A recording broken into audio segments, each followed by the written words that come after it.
Jumpa lagi dengan saya, Mr. Sorchan, di dalam channel pengembangan kepribadian atau mentoring self-improvement.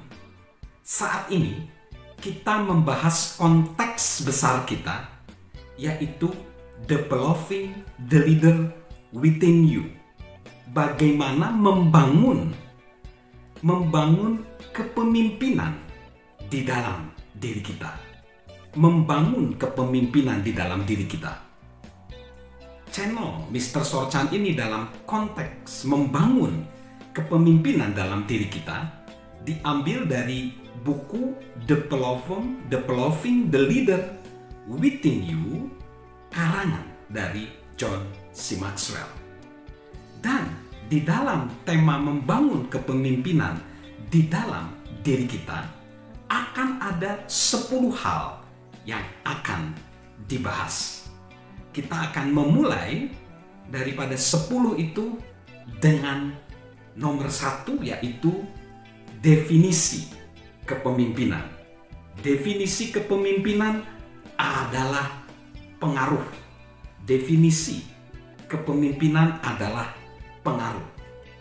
Semua orang ingin membicarakannya, tetapi hanya segelintir orang yang memahaminya. Sebagian besar orang berhasrat mengembangkannya, tetapi hanya segelintir orang yang melakukannya. Bisa saja lebih dari 50 bahkan ratusan definisi atau deskripsi tentangnya.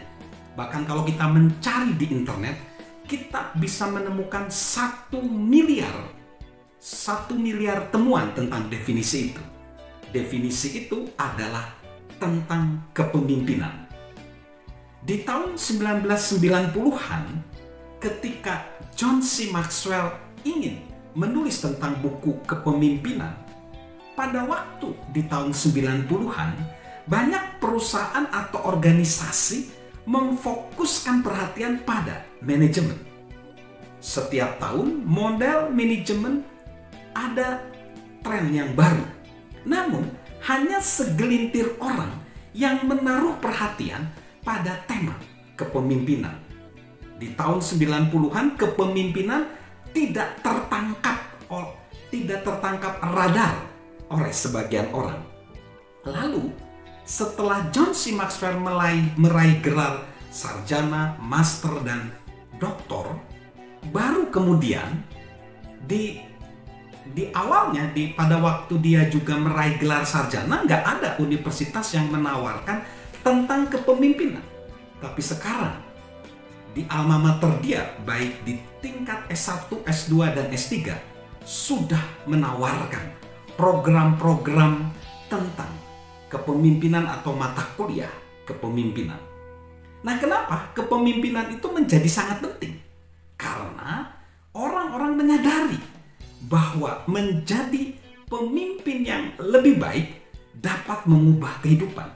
Menjadi pemimpin yang lebih baik dapat mengubah kehidupan. Semua hal berkaitan erat dengan kepemimpinan. Dunia menjadi tempat yang lebih baik ketika orang-orang menjadi pemimpin yang lebih baik. Mengembangkan potensi kepemimpinan di dalam diri kita mengubah segalanya untuk kita. Kepemimpinan akan menambah efektivitas kita. Kepemimpinan akan mengurangi kelemahan kita, mengurai beban-beban kerja kita, dan melipat gandakan pengaruh kita.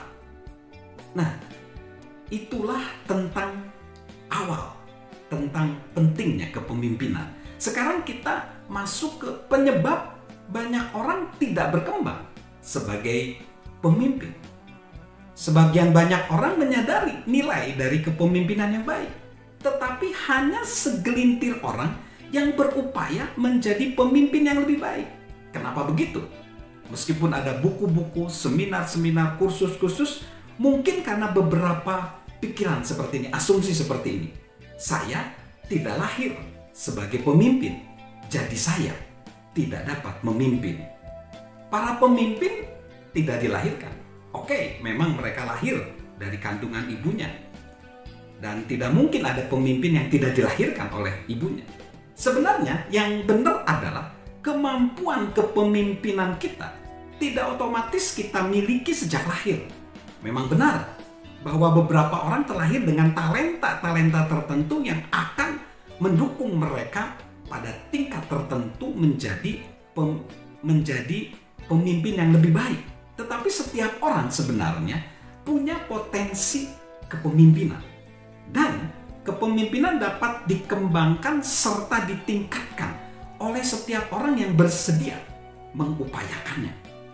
Lalu yang kedua, gelar dan senioritas akan otomatis menjadikan saya pemimpin. Nah, inilah pemikiran yang seperti ini sebenarnya lazim ditemukan oleh generasi baby boomers. Orang yang berusia 50, 60, 70 tahunan. Tetapi kalau orang hari ini masih berpikir seperti itu aneh. Karena apa? Kita membutuhkan banyak hal, membutuhkan hasrat, komitmen, hal-hal kepemimpinan untuk menjadi pemimpin yang baik. Kita tidak bisa sekedar memiliki gelar dan jadi senior, terus kita mampu memimpin. Atau bisa saja kita tidak punya gelar atau tidak punya pemimpin, terus kita berpikir jadi kita nggak mampu jadi pemimpin. Itu dua pikiran yang bisa menyesatkan. Lalu yang ketiga, pengalaman kerja akan otomatis menjadikan saya pemimpin. Enggak. Kepemimpinan adalah mirip kedewasaan. Kepemimpinan tidak otomatis berkembang sesuai pertambahan usia. Terkadang hanya usia yang bertambah. Masa kerja tidak membentuk kemampuan kepemimpinan. Nyatanya, itu lebih cenderung memberikan pangkat daripada kemampuan kepemimpinan. Lalu, ada asumsi seperti ini, saya harus terlebih dahulu mendapatkan jabatan agar mulai berkembang sebagai pemimpin. Enggak juga. Ini yang jadi masalah. Banyak orang ingin belajar kepemimpinan, kursus kepemimpinan, seminar kepemimpinan, terus dia bilang nanti aja kalau saya jadi pemimpin. Jangan seperti itu. Itu seperti apa yang dikatakan John Wooden, pelatih legendaris UCLA. Ketika kesempatan datang, sudah terlalu terlambat untuk menyiapkan diri. Ketika kesempatan datang, sudah terlalu lambat untuk menyiapkan diri.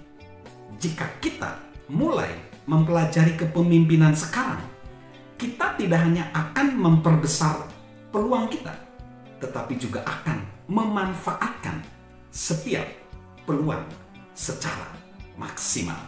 Salam untuk mengembangkan kepemimpinan di dalam diri kita. Salam sehat luar biasa dari saya, Mr. Sorchan. Halo guys, sahabat Mr. Sorchan. Yuk subscribe channel Mr. Sorchan, beri komentar, dan share agar orang lain bisa menjadi lebih baik. Salam sukses luar biasa, salam sehat selalu dari saya, Mr. Sorchan.